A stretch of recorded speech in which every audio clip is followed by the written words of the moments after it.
الحمد لله رب العالمين والصلاة والسلام على رسول الله وعلى آله وصحبه أجمعين ومن تبعهم بإحسان إلى يوم الدين. أشهد أن لا إله إلا الله وحده لا شريك له وأشهد أن محمدا عبده ورسوله. أما بعد.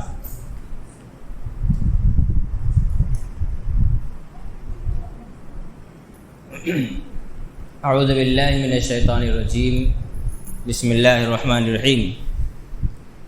سبحان الذی اسری بعبده لیلا من المسجد الحرام الى المسجد الاقصى الذی بارکنا حوله لنریہ من آیاتنا.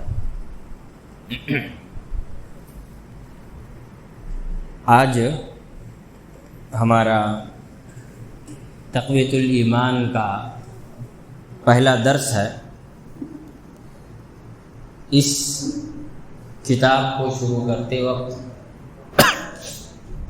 ہم اللہ رب العالمین سے دعا کرتے ہیں کہ الہی ہم تمام مسلمانوں کو توحید پر قائم رہنے کی توفیق عطا فرما اور شرک سے ہماری حفاظت فرما. اس کتاب میں تمہید کے طور پر جن باتوں کا ذکر کیا گیا اس میں حمد و ثنا کے بعد شاہ اسماعیل شہید رحمۃ اللہ علیہ کہتے ہیں بندہ اور بندگی، بندہ اور بندگی. جیسے میں نے کہا اس کتاب کے لکھنے کا انداز پرانے زمانے کا انداز ہے. چنانچہ وہ کہتے ہیں اما بعد، سننا چاہیے کہ آدمی سارے اللہ کے بندے ہیں اور بندہ کا کام بندگی ہے. جو بندہ کہ بندگی نہ کرے وہ بندہ نہیں. اصل بندگی ایمان کا درست کرنا ہے. جس کے ایمان میں کچھ خلل ہے اس کی کوئی بندگی قبول نہیں. جس کا ایمان سیدھا ہے اس کی تھوڑی بندگی بھی بہت ہے. سو ہر آدمی کو چاہیے کہ ایمان کے درست کرنے میں بڑی کوشش کرے اور اس کے حاصل کرنے کو سب چیزوں سے مقدم رکھے. پہلا جملہ جو ان کا ہے وہ ہے بندہ اور بندگی. دنیا میں جتنے بھی انسان پیدا ہوئے ہیں، ان کا جو پہلا سینٹنس ہے کہ سارے آدمی کیا ہیں؟ بندے ہیں اللہ کے. تو دنیا میں جتنے بھی انسان پیدا ہوئے ہیں وہ سب کے سب کیا ہیں؟ اللہ رب العالمین کے بندے ہیں. انسانوں میں جو سب سے عظیم ترین شخصیت گزری ہے ان کے بارے میں اللہ تعالیٰ نے لفظ بندہ استعمال کیا. کہا سبحان الذی اسری بعبدہ، پاک ہے وہ ذات جس نے اپنے بندے کو سفر کروایا. لیلا من المسجد الحرام الی المسجد الاقصی، رات کے ایک حصے میں مسجد حرام سے مسجد اقصی. اب ہم سب جانتے ہیں کہ اللہ تعالیٰ نے کس بندے کو سفر کروایا تھا؟ رسول اللہ صلی اللہ علیہ وسلم کو. جب رسول اللہ صلی اللہ علیہ وسلم اللہ کے بندے ہیں تو پھر دنیا کے کسی بھی انسان کے بارے میں یہ تصور کرنا کہ وہ اللہ کے بندے نہیں ہیں بیوقوفی ہوگی. کیونکہ سب سے عظیم شخصیت جو ہے وہ خود ہی اللہ کی بندگی کرتے ہیں، وہ اللہ کے بندے ہیں. چنانچہ اب دیکھیں گے اللہ کے رسول صلی اللہ علیہ وسلم نے لوگوں کو اسلام قبول کرنے کے لیے، اسلام میں داخل ہونے کے لیے جو کلمہ سکھایا وہ کیا تھا؟ اشہدو اللہ الہ الا اللہ وَأَنَّ مُحَمَّدًا عَبْدُهُ وَرَسُولُهُ، اور ایک دوسری جگہ وَأَنَّ مُحَمَّدًا رسول اللہ. تو اشہد ان محمدًا عبدہ ورسولہ. ہر نماز میں آدمی جب تشہد میں بیٹھتا ہے اور التحیات پڑھتا ہے تو آخر میں اپنے اس عقیدے کا اعلان کرتا ہے کہ میں محمد صلی اللہ علیہ وسلم کو اللہ کا بندہ اور اللہ کا رسول مانتا ہوں. کبھی بھی گفتگو کی ابتدا ہوتی تھی تو اسلاف سلف صالحین کیا کرتے تھے؟ بات کے شروع میں خطبہ پڑھا کرتے تھے، جیسے اللہ کے رسول صلی اللہ علیہ وسلم پڑھتے تھے. اس خطبے میں کیا ہے؟ بیچ میں اشہد ان لا الہ الا اللہ وحدہ لا شریک لہ واشہد ان محمدا عبدہ ورسولہ. یعنی اے لوگو، میں اس عقیدے کا ماننے والا تمہارے سامنے اپنی بات رکھ رہا ہوں جو اللہ رب العالمین کو یکتا، اکیلا، تنہا تصور کرتا ہے اور محمد صلی اللہ علیہ وسلم کو اللہ کا بندہ اور رسول تسلیم کرتا ہے. نبی کریم صلی اللہ علیہ وسلم نے ایک حدیث میں بیان کیا لا تطرونی کما اطرت النصارى عیسی ابن مریم. لوگوں، میرے شان کو بڑھا چڑھا کر کے مت پیش کیا کرو جس طرح سے نصرانیوں نے، عیسائیوں نے، کرسچنس نے عیسیٰ علیہ السلام کے ساتھ کیا. انا عبد اللہ ورسولہ، میں اللہ کا بندہ اور اس کا رسول ہوں. فقولوا عبد اللہ ورسولہ، تو مجھ کو اللہ کا بندہ اور اللہ کا رسول کہو. یہاں پر مسلمانوں کا تو ایمان واضح ہوا. دنیا میں ایک قوم ہے جس کو کرسچن کہا جاتا ہے، عیسائی، نصرانی جسے کہا گیا ہے قرآن میں اور حدیث میں. ان کے یہاں عیسیٰ علیہ السلام کو اللہ کا بندہ ماننا کیا ہے؟ جرم ہے. وہ عیسیٰ علیہ السلام کو اللہ کا بندہ نہیں تسلیم کرتے ہیں. چنانچہ اللہ کے رسول صلی اللہ علیہ وسلم فرماتے ہیں من شہد اللہ الہ الا اللہ وان محمد رسول اللہ وان عیسیٰ عبد اللہ ورسولہ وَكَلِمَتُهُ أَلْقَاهَا إِلَى مَرْيَمَ وَرُوحٌ مِّنْهُ وَالْجَنَّةُ حَقٌّ وَالنَّارُ حَقٌّ أَدْخَلَهُ اللَّهُ الْجَنَّةَ عَلَى مَا كَانَ مِنَ الْعَمَلِ. جب بھی کوئی عیسائی اسلام قبول کرے تو اس کو اس انداز سے کلمہ پڑھایا جاتا ہے. اس میں کیا ہے؟ گواہی اس بات کی ہے کہ عیسیٰ علیہ السلام اللہ کے بندے اور رسول ہیں.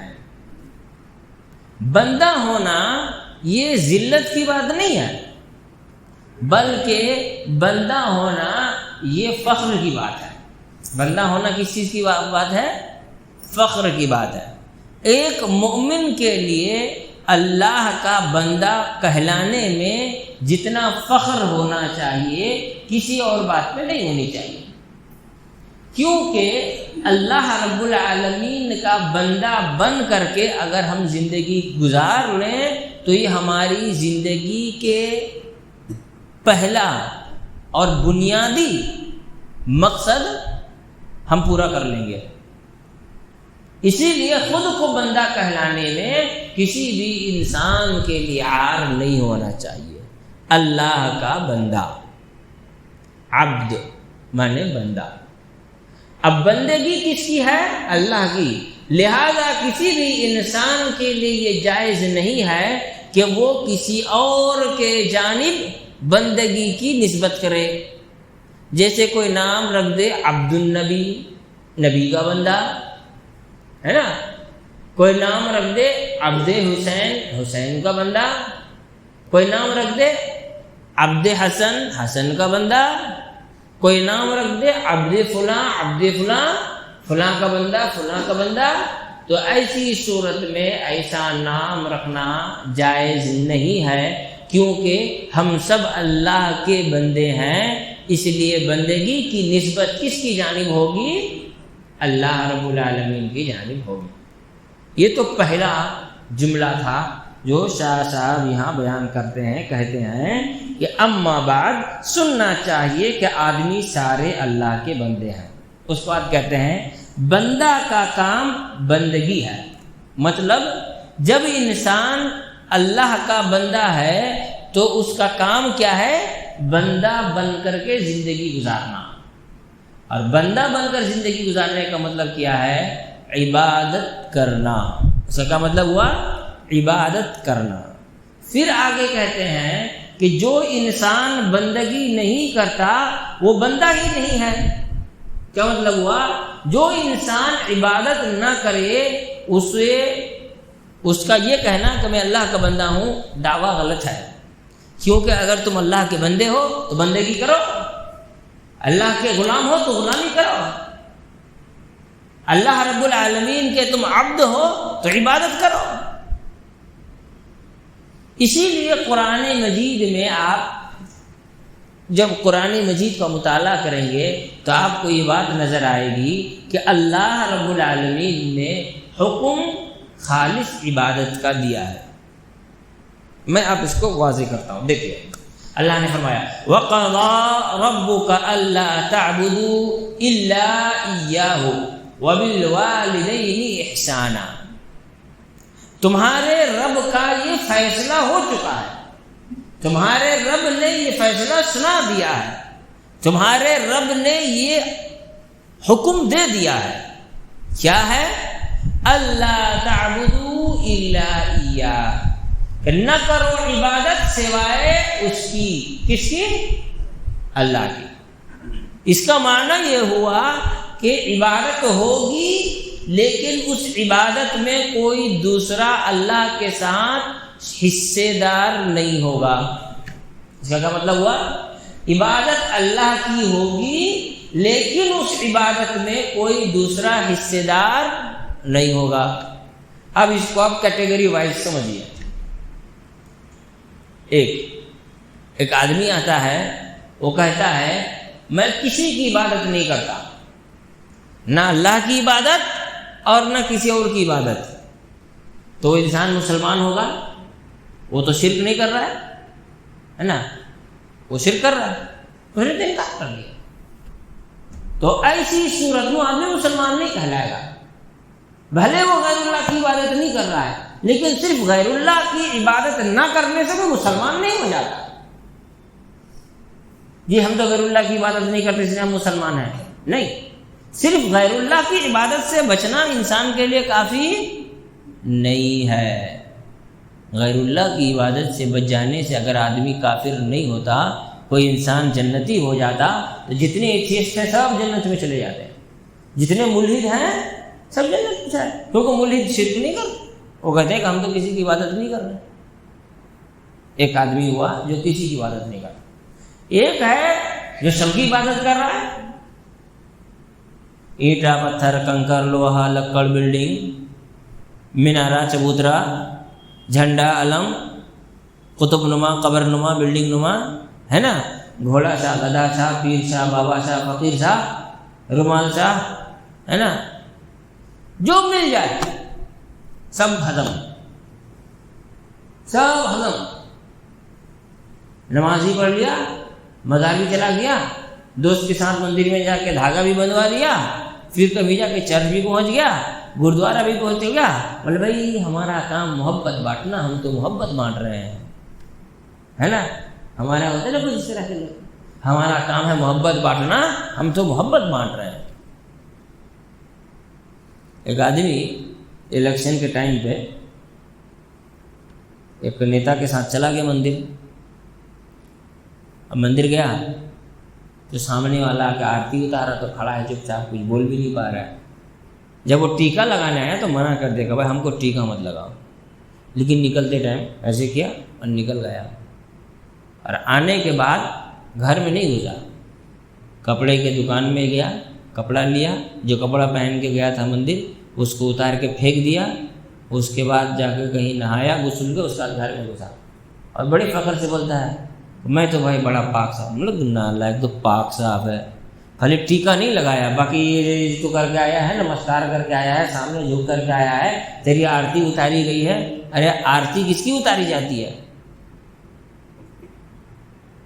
جس کو بھگوان سمجھتے ہیں اس کی آرتی اتاری جاتی ہے۔ غیر مسلموں میں نئی دلہن آئی ہے تو آرتی اتارو، کیوں؟ برکت لے کے آئی ہے، بھگوان ہے وہ، تم کو خدا بنا رہی تھی وہ، اور کیا کہتے ہیں وہاں کا پنڈت بنا رہا تھا، اور تو چپ چاپ کھڑا رہا، خالی ٹیکا نہیں لگوایا، بڑے شان سے بولتا نہیں ہم تو یہ سب کام نہیں کرتے۔ ہمارے یہاں بہت سارے لوگ جو تھوڑا سا پولیٹکس میں انوالو ہوتے ہیں، ان کو اس طرح کے بہت سارے شرک جو ہیں وہ سب کرنے میں گریز نہیں ہوتا ہے، اگربتی جلا دینے میں، ناریل پھوڑ دینے میں، ہے نا، اسی طرح سے کچھ اور کرنے میں کوئی گریز نہیں ہوتا ہے۔ کیوں؟ اللیگل ڈھلائی بند ہو جائے گا اگر یہ سب کام نہیں کرے گا تو، ہے نا، اللیگل ڈھلائی بند ہو جائے گا، یہ کرنا پڑتا ہے نا، ایسا چلتا ہے ان لوگوں کو۔ تو بتانے کا مقصد کیا ہے؟ بتانے کا مقصد یہ ہے جو ملا سب کی عبادت کر لیا، جو ملا وہاں جھک گیا، جہاں فائدہ نظر آیا وہاں سجدہ کر لیا، فائدے سے مطلب ہے۔ اور کبھی کبھی تو انسان شرک کرتا ہے اور فخر کرتا ہے اور کہتا ہے میں قوم کی خدمت کر رہا ہوں نا۔ ایک آدمی حج منسٹر بنا، وہ گیا مندر گھوم کر کے آیا، تو لوگ پہنچ گئے اس کے پاس، کیسے مسلمان ہو جی، تم حج منسٹر ہو، 1 سال پہلے تم کو سعودی گورنمنٹ نے بلایا تھا خانہ کعبہ کے غسل کے پروگرام میں، تم کو اللہ نے اتنی توفیق دی، تم خانہ کعبہ کے غسل کے پروگرام میں شریک ہوئے، خانہ کعبہ کے اندر گھسنے کا تم کو موقع ملا، اور تم یہاں تو مندر ہو کے آ رہے ہو۔ بولا مولوی صاحب میں قوم کی خدمت کر رہا ہوں، اگر میں ایسا نہیں کروں گا تو مجھ کو حج منسٹر سے ہٹا دیا جائے گا۔ میں حج منسٹر بن کر ہندوستانی حاجیوں کے لیے جتنا فیسلٹی پرووائڈ کروا پایا ہوں وہ کوئی دوسرا نہیں کروا پایا ہے، اس کی وجہ سے اتنا شرک چلتا ہے۔ چی کرے کہ دیوار میں اس کا سر پٹک کے اسی کا سر پھوڑ دو، اپنا کہیں پھوڑے میں اسی کو پھوڑیں گے نا، یہ حال ہے۔ وہ سمجھ رہا قومی خدمت۔ بعض بزرگوں نے کہا کہ اس انسان سے بڑا بیوقوف کوئی نہیں جو دوسرے کی جنت بنانے کے لیے اپنا جہنم تیار کرے۔ اور کسی کو حج کے لیے گورنمنٹ نہیں جانے دیتی، نہ جانے دے، اس کے لیے میں شرک کیا کروں گا بھائی؟ تو آدمی کیا کرتا ہے؟ ہر جگہ جا کے لیڈی آ رہا ہے۔ تو ایسی صورت میں یہ مسلمان ہے؟ دو باتیں ہیں، ایک ہے نیگیٹو، ایک ہے پازیٹیو۔ نیگیٹو یہ ہے کہ کسی کی عبادت نہیں ہوگی، اور پازیٹیو کیا ہے؟ صرف اللہ کی ہوگی، تب جا کر کے انسان مومن ہوگا۔ ہمارے یہاں بہت سارے لوگ مسلمان بن کے گھومتے رہے لیکن عبادت ہی نہیں ان کی زندگی میں۔ عبادت ہے جمعہ نظر آ جائے، کسی کے جنازے میں نظر آ جائے، کسی کا نکاح میں نظر آ جائے، یا پھر رمضان میں حضور والا دکھائی دے دیں، وہ بھی 20 رمضان تک، اس کے بعد تو پھر دکانداری چلتی ہے نا، عیدگاہ میں نظر آ جائے اور پھر مسلمان ہے۔ تو بندہ وہ ہے جس کی زندگی میں بندگی ہے، عبادت ہے۔ بنا عبادت کے مومن ہونے کا، بندہ ہونے کا، عابد ہونے کا، اللہ رب العالمین کے وفادار فرمانبردار ہونے کا تصور ہو ہی نہیں سکتا، سپنے میں بھی نہیں ہو سکتا ہے، خواب میں بھی نہیں ہو سکتا۔ بات یاد رکھنے کی ہے۔ ہمارے ہاں نمازیوں کا حال دیکھ لیجیے، کیا یہی حال ہے بندگی کا؟ اسی لیے کہتے ہیں شاہ اسماعیل سید رحمۃ اللہ علیہ، میں نے کہا نا کہ شاہ اسماعیل سید رحمۃ اللہ علیہ چھوٹا چھوٹا جملہ بولتے، ایکسپلین کیجیے گا بہت لمبا ہو جائے گا۔ کیا کہہ رہے ہیں کہ بندہ کا کام ہے بندگی کرنا، جو بندگی نہ کرے وہ بندہ ہی نہیں ہے۔ اور پھر کہتے ہیں اصل بندگی ایمان کا درست کرنا ہے۔ اصل بندگی کیا ہے؟ ایمان کا درست کرنا ہے۔ جس کے ایمان میں کچھ خلل ہے اس کی کوئی بندگی قبول نہیں، جس کا ایمان بالکل سیدھا سادہ ٹھیک ٹھاک ہے اس کی تھوڑی سی بندگی بھی بہت ہے۔ تو کیا کہتے ہیں عبادت کیا ہے؟ ہمارے یہاں عبادت روزہ، نماز، حج، زکوٰۃ، یہ ساری چیزیں عبادت ہے؟ جی بالکل عبادت ہے۔ عقیدے کی اصلاح بھی عبادت ہے، عقیدے کی اصلاح بھی عبادت ہے، عقیدے کی اصلاح بھی عبادت۔ ابھی کل سنیچر تھا، اس سے پہلے والا سنیچر شیخ علی مدنی آئے تھے نا، شیخ علی الدین مدنی آئے تھے، تاتی باغ میں درس دے رہے تھے۔ تو درس کے دوران انہوں نے کہا کہ بات یاد رکھیے، جب عقیدے کا جو درس ہوتا ہے نا، اس کی بڑی اہمیت ہے، اتنی اہمیت ہے کہ آپ کے نماز سے بھی زیادہ اس کی اہمیت ہے۔ عقیدے کے دروس میں شریک ہونا نماز سے بھی زیادہ اہمیت کا حامل ہے۔ پھر انہوں نے اس کو ایکسپلین کیا، کس طرح سے؟ کہا کہ اگر آپ کا عقیدہ صحیح ہے تب جا کر آپ کی نماز صحیح ہوگی، روزہ صحیح ہوگا، حج زکوٰۃ صحیح ہوگا، یہ ساری چیزیں قبول ہوں گی۔ عقیدہ اگر خراب ہے تو نماز، روزہ، حج، زکوٰۃ کچھ بھی قبول ہونے والا نہیں ہے۔ لہذا آپ کا اپنے عقیدے کی اصلاح کے خاطر بیٹھنا یہ آپ کے نماز سے زیادہ اہمیت کا حامل ہے۔ لوگ عقیدے کا مسئلہ سننے ہی نہیں چاہتے ہیں۔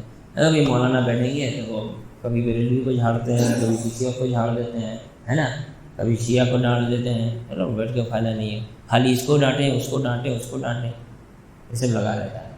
ایک آدمی اس لوگوں کے پاس دماغ نہیں ہے، شرک شرک شرک شرک، ارے بھائی کچھ اور ہے دنیا میں۔ ہم بولے آلو لے لو، پیاز لے لو، یہی کر رہے ہم۔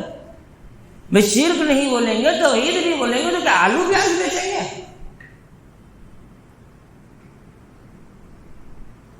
نہیں، آپ کو چاہیے، کیا چاہیے بتا رہے ہیں آپ کو۔ میں دانت تو کھڑوانے گیا تھا ڈاکٹر کے پاس، تو بیٹھا بات کر رہا تھا ہم سے، کیا بتائیں کہ نبی کے کھانے کے آداب کیا ہیں، نبی کے سونے کے آداب کیا ہیں۔ میں نے کہا مردود، تمہیں نبی کے کھانے کے آداب کی تو فکر ہے، لیکن نبی کا ایمان اور عقیدہ کیا تھا، وہ کون سا ایمان اور عقیدہ سکھا کر کے گئے، تجھے اس کی فکر نہیں ہے؟ تو ہمارے سماج میں میٹھے میٹھے لوگ ایسے ہیں کہ شرک، توحید، کھانے کے آداب، کھانے کے فرائض، سونے کے آداب، سونے کے فرائض، یہ سب میں لوگ لگے ہوئے ہیں۔ تو بتانے کا مقصد کیا ہے کہ سب سے اہم ترین عبادت کیا ہے؟ عقیدے کی اصلاح۔ موسیٰ علیہ السلام نے کہا یا ربی علمنی کلمۃ ادعوک بہا، اے میرے اللہ، اے میرے رب، تو مجھے ایک کلمہ سکھا جس کے ذریعے میں تجھے پکارا کروں۔ تو اللہ تعالیٰ نے کہا یا موسیٰ قل لا الہ الا اللہ، اے موسیٰ تم کہو لا الہ الا اللہ۔ تو موسیٰ علیہ السلام نے کہا کل عبادک یقول ھذا، تیرے سارے بندے یہی کہتے ہیں، مجھے کچھ اسپیشل دعا چاہیے۔ تو اللہ تعالیٰ نے کہا کہ اے میرے بندے موسیٰ، میرے سوا جو کچھ بھی ہے ان سب کو ترازو کے ایک طرف رکھ دیا جائے اور لا الہ الا اللہ کو ایک طرف رکھ دیا جائے تو لمالت، تو ایسی صورت میں لا الہ الا اللہ کا وزن زیادہ ہو جائے گا۔ کیوں؟ لا الہ الا اللہ آپ کے ایمان کو درست کرتا ہے، اس کو پختہ کرتا ہے، اس کو مضبوط کرتا ہے۔ اسی لیے یہاں کیا کہہ رہے ہیں کہ سب سے اہم ترین بندگی کیا ہے؟ اپنے عقیدے کو درست کرنا، ایمان کو درست کرنا۔ کیونکہ جس کے ایمان میں خلل ہے، یعنی شرک ہے، والذین آمنوا ولم یلبسوا ایمانہم بظلم، وہ لوگ جو ایمان لائے اس میں شرک کی ملاوٹ نہیں کی، جو ملاوٹ کی اس کا کیا حال ہوگا؟ اس کی کوئی بندگی قبول نہیں ہوگی، اس کی کوئی عبادت قبول نہیں ہوگی۔ اور اگر اس میں کوئی ملاوٹ نہیں ہے، توحید خالص ہے، تو اس کی چھوٹی سی عبادت بھی اس کے لیے کافی ہوگی۔ دلیل کیا ہے؟ دلیل سنیے۔ ایک آدمی ہے، روزہ، نماز، حج، زکوٰۃ سب کرتا ہے، لیکن اس کے یہاں شرک بھی پایا جاتا ہے۔ تو اللہ رب العالمین نے فرمایا وَقَدِمْنَا إِلَىٰ مَا عَمِلُوا، ہم ان کے عمل کے پاس آئیں گے اور جب دیکھیں گے کہ اس میں شرک ہے فَجَعَلْنَاهُ هَبَاءً مَنْثُورًا، تو اس کے اعمال کو اڑتے ہوئے ریت کے ذرات میں تبدیل کر دیں گے۔ اسی طرح سے اللہ کے رسول صلی اللہ علیہ وسلم نے فرمایا کہ اللہ تعالیٰ نے فرمایا، کیا کہا؟ من عمل عملا اشرک معی غیری ترکتہ وشرکہ، جب بھی آدمی کوئی عمل کرے گا اس میں میرے ساتھ کسی کو شریک کر دے گا، میں اس کو بھی چھوڑ دوں گا، اس کے عمل کو بھی چھوڑ دوں گا۔ لئن اشرکت لیحبطن عملک، اگر آپ کے عقیدے میں شرک داخل ہوا تو آپ کے سارے عمل برباد کر دیے جائیں گے، لیکن اگر عقیدہ درست رہا تو تھوڑی عبادت بھی انسان کے لیے کافی ہوگی۔ عبداللہ بن عمر رضی اللہ عنہ کی حدیث کہتے ہیں کہ ہم لوگ آئے تو ایک آدمی رسول اللہ علیہ وسلم سے بات کر رہے تھے، سنائی نہیں دے رہا تھا تو ہم لوگ قریب گئے، قریب جا کر کے سنے تو رسول اللہ صلی اللہ علیہ وسلم ان کو اسلام کے بارے میں بتا رہے ہیں، بتاتے ہوئے کہتے ہیں کہ اللہ تعالیٰ کی توحید ہے، یہ رسالت ہے۔ پھر کہتے ہیں اللہ تعالیٰ نے تم پر 5 وقت کی نماز فرض کی ہے۔ تو آدمی کہتا ہے فہل علی غیرہا، کیا میرے اوپر اس کے علاوہ بھی کچھ ہے؟ رسول اللہ صلی اللہ علیہ وسلم نے کہا لا الا ان تطوعا، نہیں تم چاہو تو نفلی روزہ نفلی نماز پڑھ سکتے ہیں۔ پھر یہی روزے کا ذکر ہوا، یہی صدقے کا ذکر ہوا۔ وہ آدمی وہاں سے جانے لگا تو جاتے ہوئے کہتے واللہ لا ازید علیہ ولا انقص، حج فرض نہیں ہوا تھا اس لیے وہاں حج کا ذکر نہیں ہے۔ تو کہا اللہ کی قسم میں اس میں کچھ بھی نہ گھٹاؤں گا نہ بڑھاؤں گا۔ اس کا مطلب فرض اور نفل عبادت کر کے چھٹی۔ تو اللہ کے رسول صلی اللہ علیہ وسلم نے کیا کہا افلح ان صدقہ، اس نے جو کہا اگر اس میں وہ سچا ثابت ہوا تو یہ آدمی کامیاب ہو جائے گا۔ اس کا مطلب معنی کیا ہوا کہ انسان اپنے عقیدے کو درست رکھے، بہت زیادہ نوافل نہ پڑھتا ہو، 5 وقت کی فرض نمازیں، سنن رواتب، فجر سے پہلے 2 رکعت، ظہر سے پہلے 4 رکعت، ظہر کے بعد 2 رکعت، مغرب کے بعد 2 رکعت، مغرب کے بعد عشاء کے بعد 2 رکعت، اسی طرح سے کیا کہتے ہیں وتر کی نماز کی پابندی کر لیتا ہے، رمضان کے روزے صحیح سے رکھ لیتا ہے، اور اسی طرح سے زکوٰۃ واجب ہو تو دے دیتا ہے، حج واجب ہو تو حج کر لیتا ہے، لوگوں کے حقوق مارتا نہیں ہے، تو آدمی جنتی ہے۔ جنت جانا بہت زیادہ آسان ہے، مشکل نہیں ہے، شرط یہ ہے کہ آدمی اپنے جذبات کو کنٹرول کر رکھے، خواہشات کو کنٹرول کر لے، بات بن جائے گی۔ پھر آگے کیا کہتے ہیں؟ آگے کہتے ہیں سو ہر آدمی کو چاہیے کہ ایمان کو درست کرنے میں بڑی کوشش کرے اور اس کے حاصل کرنے کو سب چیزوں سے مقدم رکھے۔ یہ وہی بات ہوئی جیسے کلیم الدین مدنی بول کے گئے، کیا بول کے گئے؟ اسی لیے آدمی کو چاہیے سب سے پہلے وہ اپنے عقیدے کی طرف توجہ دے، اپنے عقیدے پر دھیان دے، اپنے عقیدے پر غور و فکر کرے۔ اگر انسان اس پر غور و فکر نہیں کرتا تو رہے گا۔ سوچیے ابراہیم علیہ السلام کہتے ہیں وَجُنُبْنِي وَبَنِيَّ أَن نَعْبُدَ الْأَصْنَامَ، اے اللہ مجھ کو اور میرے بچوں کو شرک سے محفوظ رکھ۔ علماء نے لکھا کہ ابراہیم علیہ السلام کے زبان سے اس بات کے نکل جانے کے بعد کسی انسان کے لیے یہ گنجائش رہتی نہیں ہے تو وہ شرک سے بے پرواہ ہو جائے۔ کیا کہتے ہیں؟ ابراہیم علیہ السلام کے زبان سے اس بات کے نکل جانے کے بعد کہ اللہ تو مجھے اور میرے بچوں کو شرک سے محفوظ رکھ، اس بات کے ابراہیم علیہ السلام کے زبان سے نکل جانے کے بعد دنیا میں کسی انسان کے لیے گنجائش نہیں رہتی ہے وہ شرک سے بے پرواہ ہو کر زندگی گزارے۔ یہ بادشاہ اسماعیل شہید رحمۃ اللہ علیہ کہتے ہیں سب سے پہلے اپنے ایمان کی طرف توجہ دے، اسے درست کرنے کی کوشش کرے، اسے درست رکھنے کی کوشش کرے، ورنہ آدمی اگر بے پرواہ ہوگا تو کب چلتے پھرتے اٹھتے بیٹھتے اچانک اس کے زبان سے شرک یا اس کے اعمال میں شرک داخل ہو جائیں گے، اسے پتہ بھی نہیں چلے گا۔ کیونکہ شرک جو ہے نا بہت آہستہ آہستہ انسان کی زندگی میں ہوتا ہے، اور ہمیشہ شرک اپنا رنگ، شکل، روپ، طور طریقے، یہ ساری چیزیں شرک اپنا بدل لیتا ہے، اس کا انسان کے سامنے آتا ہے اور انسان دھوکہ کھا جاتا ہے۔ آپ دیکھیے پہلے زمانے میں جو لوگ شرک کرتے تھے اور آج کے زمانے میں لوگ جو شرک کرتے ہیں کتنا فرق پایا جاتا ہے، اس میں ریفائنڈ ہوتا ہے وہ، جس طرح سے دنیا کی ساری چیزیں ریفائنڈ ہوتی ہیں نا اس طرح سے شرک بھی ریفائنڈ ہوتا ہے۔ پہلے کپڑے کے گندے سندے کپڑے میں تعویذ ہوتا تھا، اب چاندی کے ڈبے میں آ گیا ہے تاکہ تھوڑا فیشنیبل بھی لگے، پھر اس میں نوجوان لوگ چاندی کا چین ڈال دی ہے تاکہ اور زیادہ فیشنیبل لگے، ہے نا۔